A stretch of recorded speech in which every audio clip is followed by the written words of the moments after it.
Om Swasti Sri Subscribe to my channel Ganesha and also press this bell icon. Shri Janaki Vallabho Vijayati Taram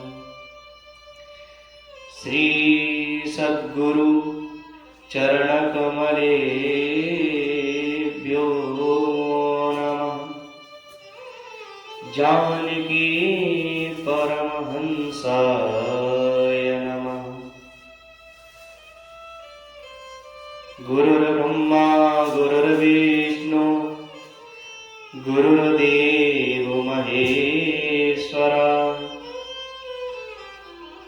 गुरुर्साक्षात् परब्रह्म तस्मै श्री गुरुवे नमः। ध्यानमूलं गुरुर्मूर्ति पूजामूलं गुरुपदं मन्त्रमूलं गुरुर्वाक्यं Subscribe to my channel and also मोक्षमूलं press this bell icon. Gurukripa.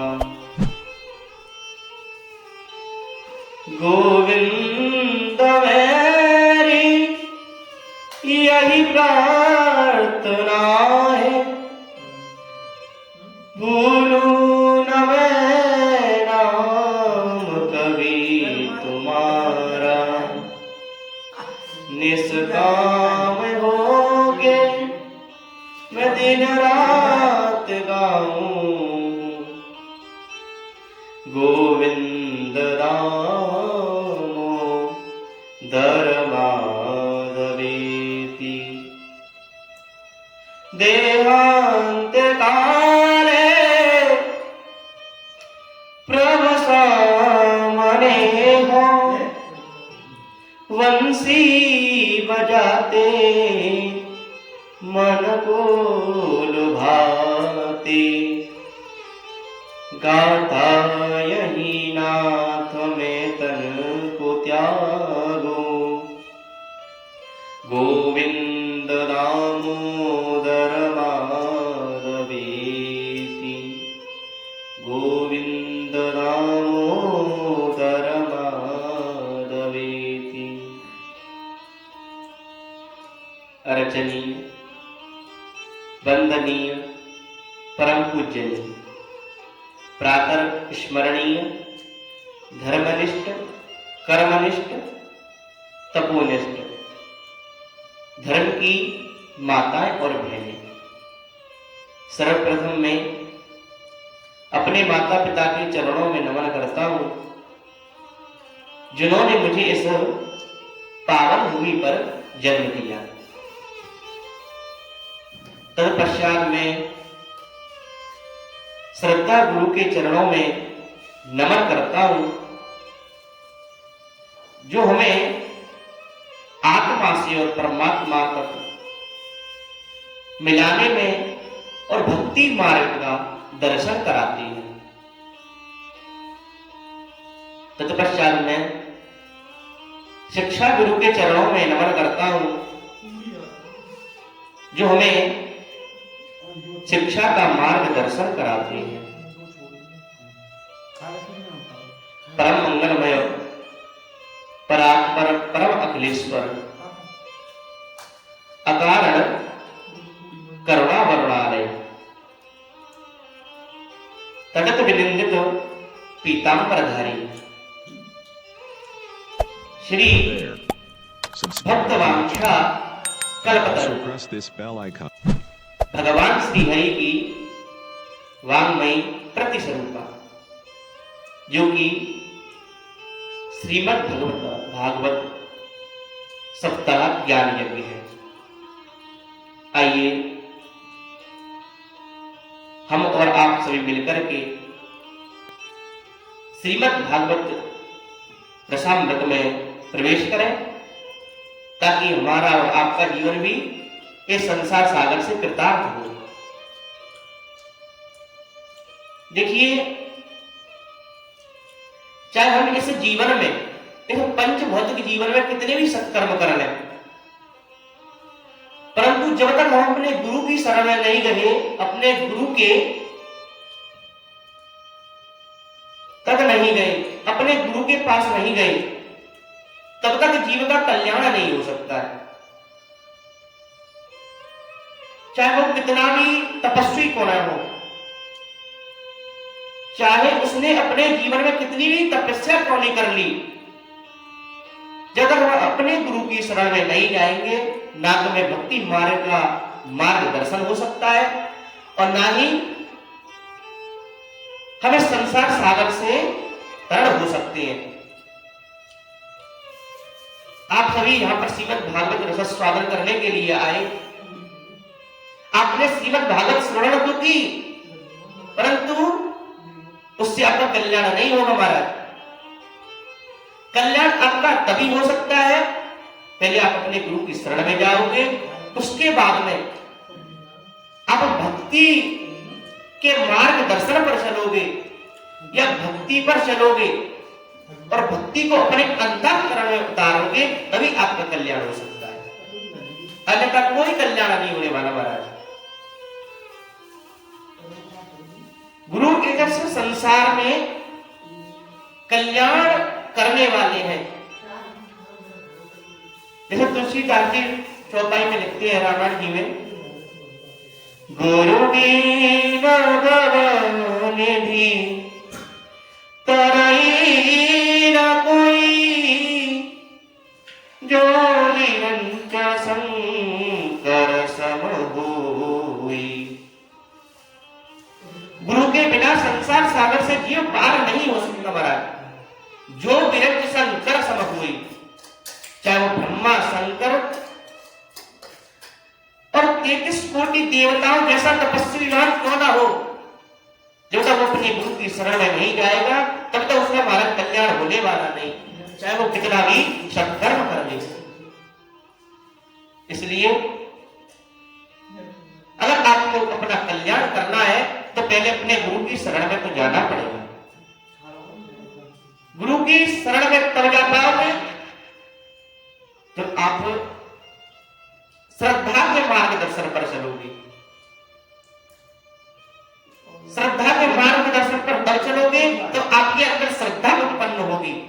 श्रद्धा कैसे आएगी? जब आप महान पुरुषों की संगति करोगे। तो इसलिए अगर आपको अपना कल्याण करना है तो पहले अपने गुरु की शरण में जाना पड़ेगा। गुरु शब्द का अर्थ क्या है? गु माने अंधकार और रु माने प्रकाश। जो हमको अंधकार से और प्रकाश की तरफ ले जाते हैं उनको हम गुरु कहते हैं, या अज्ञान से हमको ज्ञान की तरफ ले जाते हैं, हम उनको गुरु कहते हैं। गुरु शब्द का अर्थ ही हमारा कल्याणकारी है। जिन्होंने अपने जीवन में गुरु बना लिए वो ये मानो इस जीवन से तरण हो गए, कल्याण हो गए। और जिसने अपने जीवन में गुरु नहीं बनाए उसका कभी कल्याण होने वाला नहीं।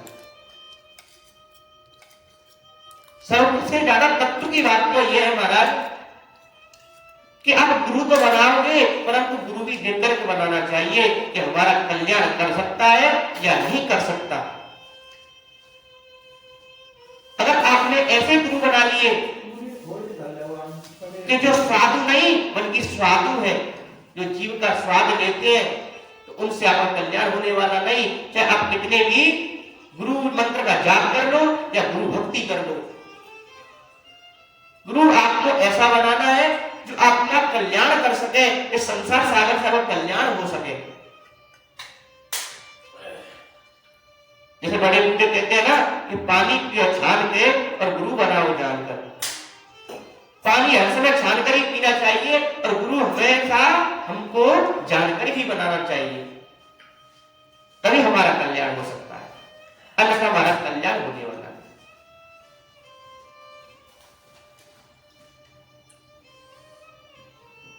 देखिए भगवान कहते हैं अगर तुझे मेरी भक्ति की जरूरत है, अगर तुझे मेरे चरणों में आना है, मेरे चरणों का तुझे दास बनना है, तो पहले तुझे मार्गदर्शन के लिए गुरु के पास जाना होगा। जैसे किसी अदालत में अगर वकील केस लड़ता है तो सबसे हम पहले किसकी शरण में जाते हैं? वकील के। तब वो वकील हमको अदालत में लेकर के जाता है, तब हम केस को जीत पाते हैं। ऐसे ही अगर हमको अपना कल्याण करना है तो हमको पहले गुरु की शरण में जाना पड़ेगा, तो महाराज हमारा कल्याण हो सकता है, अन्यथा कल्याण होने वाला नहीं।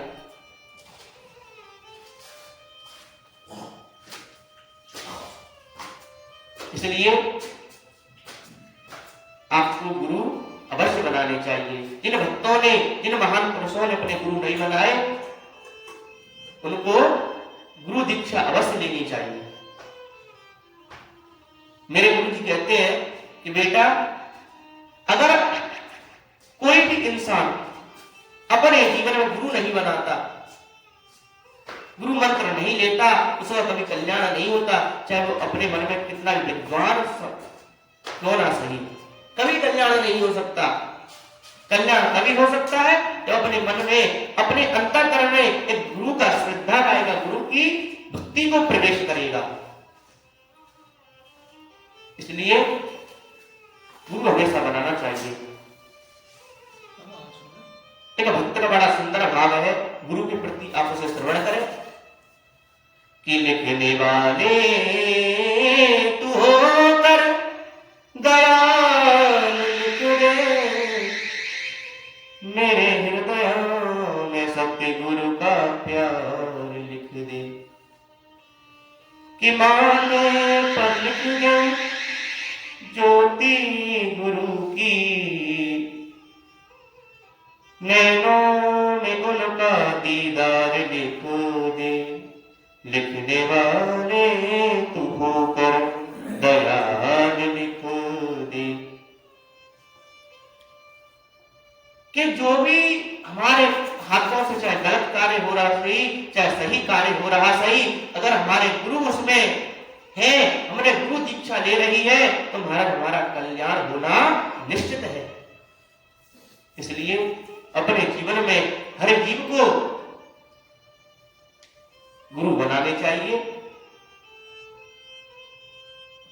और आप ऐसे ही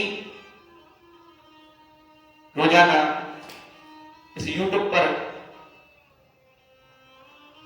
इस भगवत प्रेमी कथा को श्रवण करें, ताकि आपका जीवन भी इस संसार सागर से कृतार्थ हो।